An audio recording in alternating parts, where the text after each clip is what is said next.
In this lesson, we'll be taking a very quick look at the remaining geometries that V-Ray offers. In the Create panel and Geometry tab, if you select V-Ray category, you can see we have a list of V-Ray geometries. We discussed V-Ray Proxy, V-Ray Fair, and V-Ray Clipper, and now we'll be discussing the rest of them. In the Render Setup window, let's turn off GI.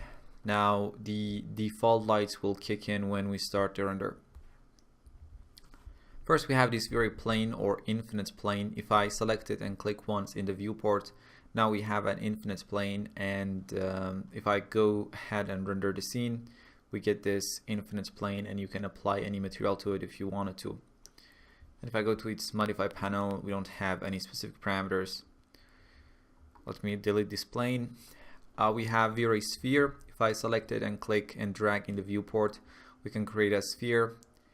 And if I render the scene, we get an absolutely perfect round sphere. Let's delete this sphere as well.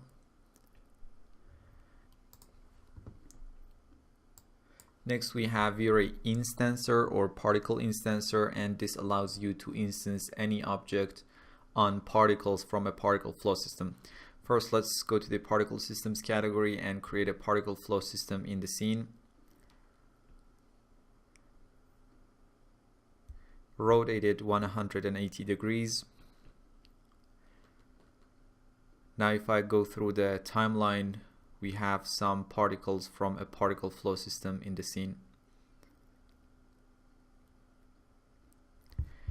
And if I render the scene right now, we have cube defined as the particle shapes. Let's go to the particle view and make sure we don't get any geometries from the particle flow. Now let's create a sphere in the viewport, and say we want to have an instance of this sphere over every particle.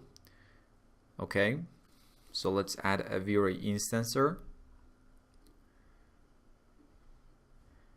In the modify panel, first define the source object, which is the sphere in this case, then add the particle system.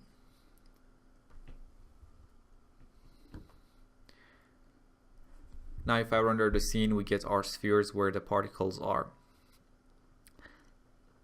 Let me delete the sphere and the instancer. Also, let's move through the timeline so we can see more particles in the scene. We have V-Ray metaball. V-Ray metaball is a geometric primitive that can be used to create a ray traced metaball out of an existing particle system. The metaball is created at render time and is not generated as actual geometry. So let's select V-Ray metaball and click once in the viewport.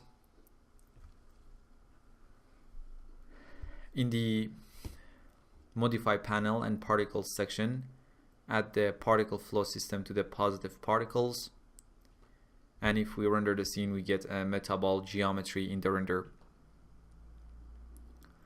We have some important parameters to control the shape of the metaball. Particle radius controls the overall radius of each sphere around the particle. So if I go to something like 15 from 20, we get a more defined result. Threshold controls how close the metaball is to the particles. So lower values move the surface away from the particles, while higher values make the surface cling close to the particles.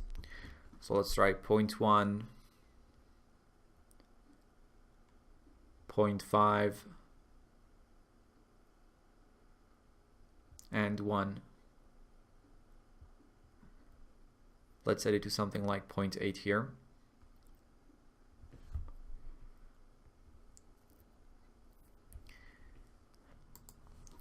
We have step length, which is the main control for quality versus render time of the metaball's surface. Lower values produce a more precise surface but may take more render time. Higher values reduce render time but can produce artifacts.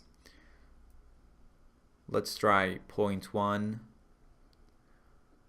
0.5, and 1.